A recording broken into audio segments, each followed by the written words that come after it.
It is Teddy Atlas. You're watching Dante's Boxing Nation. Keep watching. Otherwise, Dante's Boxing Nation, what's going on, guys? So following the Pacquiao versus Bradley rematch, Freddy Roach would do an interview, and in that interview, he would basically say that he is going to ask Manny Pacquiao to move down to 140 pounds. He said he believed that these welterweights may be a little too strong for Manny Pacquiao. Can you believe that? Can you believe that Freddy Roach would say this? And, you know, let me just go ahead and make this clear right now. Once again, this is what Freddy Roach said, okay? This is not what Manny Pacquiao said to Manny Pacquiao's defense.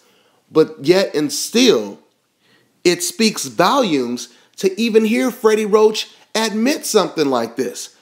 I don't even think Freddy Roach realizes the type of admission that he's making when he says something like this. You guys have to understand, he is telling us a lot of things. He's telling us what he thinks about Manny Pacquiao. I mean, you guys have to understand, it was only a couple years ago when Manny Pacquiao was fighting against Marquez a third time, and I remember it like it was yesterday.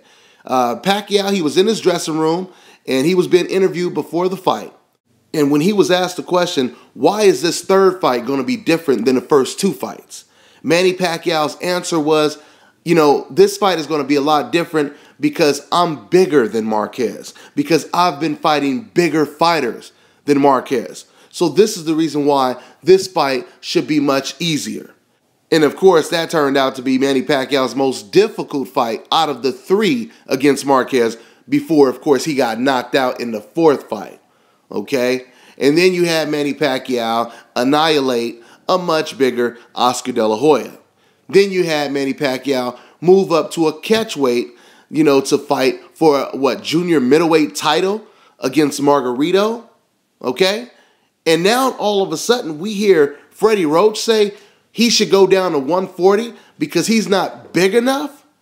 See, guys, listen, man, Freddy Roach is a very good trainer, okay? I know that he personally taught some of the trainers out here in Vegas how to, you know, work the mitts and do all kind of other things like that. Some of those trainers who actually work with my son. So I know that he's a good trainer. But when it comes to being strategic, I don't think that that is his strong suit. Freddy Roach is somewhat of a good trainer, but realistically, he thinks like a casual fan.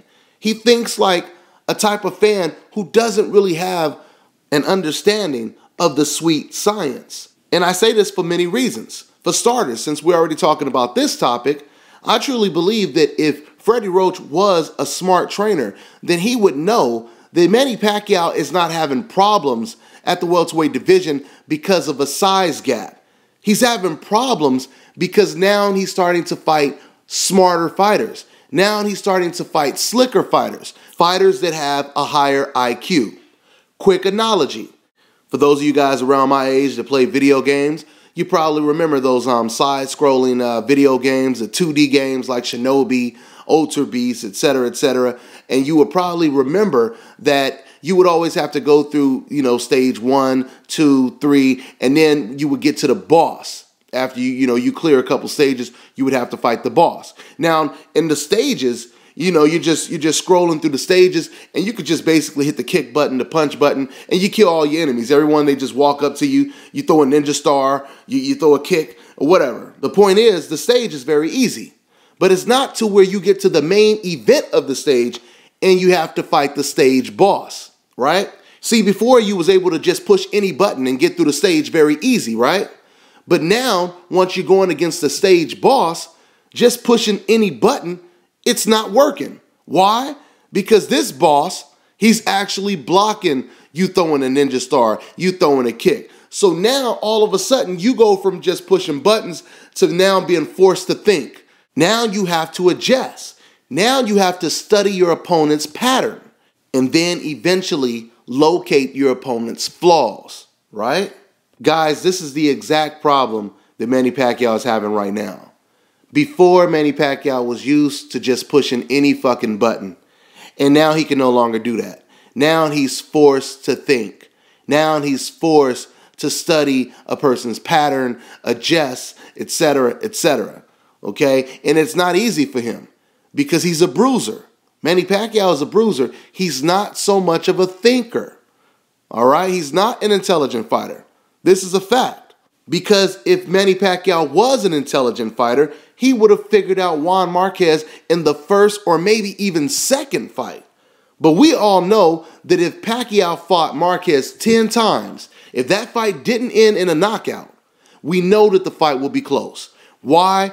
Because Manny Pacquiao is not an intelligent fighter. He cannot figure out the puzzle. Okay? This is why you hear Pacquiao fans saying, we don't want to see him fight against Canelo Alvarez. Nobody wants to see Pacquiao go in there because a lot of people believe that Manny Pacquiao would get annihilated against Canelo. Me personally, I still see that as almost a 50-50 fight. And like I said, if that fight were to, ever come to fruition, I would definitely have a good breakdown for it. But the whole point that I'm making is a lot of Pacquiao fans, when I made my video, Canelo versus Pacquiao possibly, you guys go back, read the comments. A lot of Pacquiao fans did not have confidence in their own fighter when it comes to beating Canelo Alvarez. Why is that? I'll tell you why. Floyd Mayweather, the reason why he was able to beat Canelo so easy is because Floyd Mayweather, he is intelligent. Floyd, we've heard Floyd say this on numerous occasions long time ago. He said, it doesn't matter. You could be stronger than me, bigger than me, quicker, faster than me. I'm still going to end up beating you with my intelligence. Okay?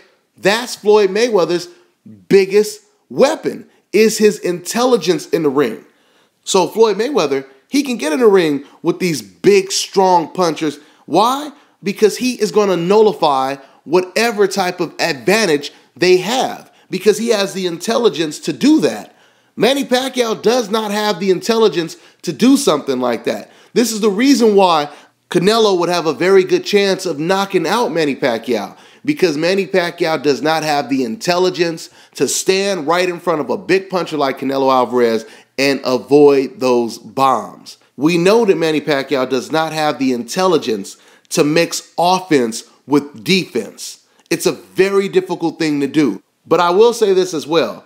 To Manny Pacquiao's defense, it's not only Manny Pacquiao that had a problem moving up to the welterweight division and found out that the competition was a lot more fierce than it was before. Same thing happened to Oscar De La Hoya. Oscar De La Hoya, for those of you guys who don't remember or know, Oscar De La Hoya, he looked unbeatable when he was a lightweight, when he was a junior welterweight, etc., etc. He looked unbeatable. It wasn't until he moved up to the welterweight division is when he started to struggle, when he started to lose, when he started to go on losing streaks, and etc., right? It wasn't until he moved to the welterweight division. Even Shane Mosley, okay? When Shane Mosley moved up to the welterweight division, of course, he was the first person to beat Oscar De La Hoya, decisively, but yet that was the first loss that he had at the welterweight division. It goes on and on and on. Same thing with Roberto Duran. He was a beast. Roberto Duran was a beast at lightweight. He would lose at welterweight. The welterweight division has always been one of the most competitive divisions in the sport of boxing. So going back to what Freddy Roach said about wanting Manny Pacquiao to move down to 140 and what it entails, I'm telling you guys, this tells us a lot about what Freddy Roach really thinks about Manny Pacquiao. I've been telling you guys recently that if you listen to some of the things that Freddy Roach says, it suggests that he does not have a lot of confidence in Manny Pacquiao. He's made numerous comments that made us think this way. All right? I remember it was right after the Brandon Rios fight. He said that Manny Pacquiao is not as good as he was before, etc., etc. Now he's making this comment. Now, this comment to me is more telling because now he's basically telling us that Manny Pacquiao most likely would not beat a Keith Thurman. He probably would not beat a Sean Porter and any other strong young lion at the welterweight division. Now, we know that he's suggesting this. Why? Because, once again, it was the Pacquiao fans and all the haters who were saying that Tim Bradley had no power. Remember that everybody was saying that? Remember, every message was Tim Bradley, he ain't got no power. He can't punch, right?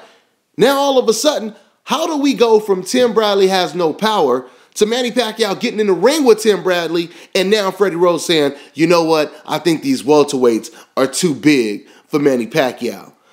And what's so funny is Tim Bradley was the one who moved up from 140 to welterweight. Now Freddy Roach is saying that Tim Bradley was too strong for Manny Pacquiao? I mean, Manny Pacquiao fans, where you at? Wasn't you guys telling me that Tim Bradley had no power? Now Tim Bradley is damn near about to run Manny Pacquiao off to 140 pounds? Now once again, this is not Manny Pacquiao saying this, but this is Freddy Roach saying it. But it's still very significant because this is Manny Pacquiao's trainer, right? And who knows, Manny Pacquiao probably won't go down to 140 because I know HBO, they're not going to want that. I know the promoters are not going to want that. I truly believe they want Manny Pacquiao to stay at 147. This is just something that Freddy Roach is asking. But once again, when you hear him say something like this, it tells us a lot about what Freddy Roach truly thinks of Manny Pacquiao. He does not have the confidence that his fighter is the best or has the potential to be the best fighter at the welterweight division. I'm going to tell you, and like I said, this right here is just my assumption, but I truly believe deep down that Freddy Roach does not think that Manny Pacquiao can beat Mayweather. I truly believe that. I truly believe that. If you think that Tim Bradley was too strong for you, and I'm going to tell you right now, there's a very good chance that Floyd Mayweather probably hits harder than Tim Bradley. But remember, it's not always the power. It's the shot you get caught with that you don't see. And that right there, that adds power to the punch, right? And we all know that Floyd Mayweather, he specializes in catching opponents with punches that they don't see. So I truly believe, after hearing Freddy Roach say this, that he doesn't believe that Manny Pacquiao can beat Floyd Mayweather or any of the very top-notch fighters at 147. But, the problem is it gets even worse for Manny Pacquiao. Because then you have to think, what about Ruslan Provodnikov? Ruslan Provodnikov is not even a welterweight. And it doesn't look like Manny Pacquiao is too crazy to get in the ring with Provodnikov either, right? So what type of fighter is he going to face? If Freddy Roach doesn't want Manny Pacquiao to fight guys with power at 147, who is he going to fight? And once again, this is what I mean when I say the casual Manny Pacquiao fans, you guys say all of this shit, you post all these messages, and it comes back to bite you in the ass. It was always the Pacquiao fans talking about Manny Pacquiao's power and how his opponents, Floyd doesn't have power. Floyd can't knock anyone out. He's a coward. He's a chicken. Tim Bradley has no power. All Tim Bradley does is run, and et cetera, right? Things always come back to bite you in the ass. Because now, look who just admitted that they run in the ring. Manny Pacquiao did, right? On Face Off. And if you go back and you watch the rematch against Bradley, it was Manny Pacquiao who was, quote unquote, doing a lot of running, right? Now who's the guy that Manny Pacquiao fans don't want to see fight Canelo because they think that Canelo might knock him out, right? You guys talk all this who's chicken and this and that, but now those words are coming back to haunt you. So basically, to put everything in microcosm, Freddy Roach is basically saying he does not have confidence that Manny Pacquiao could possibly be the best fighter at welterweight. He doesn't believe that his charge can beat a lot of the top-notch welterweights. And that is saying a lot when it comes from your own trainer. We just recently heard Freddy Roach admit that it was Manny Pacquiao's fault that the first fight never took place between Pacquiao and Mayweather. We heard him admit that Ariza was putting suspicious stuff in Manny Pacquiao's drinks. And now this with Manny Pacquiao moving down to 140, or him requesting Manny Pacquiao to move down to 140. Let me tell you something. Freddy Roach is a walking truth machine right now, ain't he? That's all I got on this one, guys. I'm on to the next one.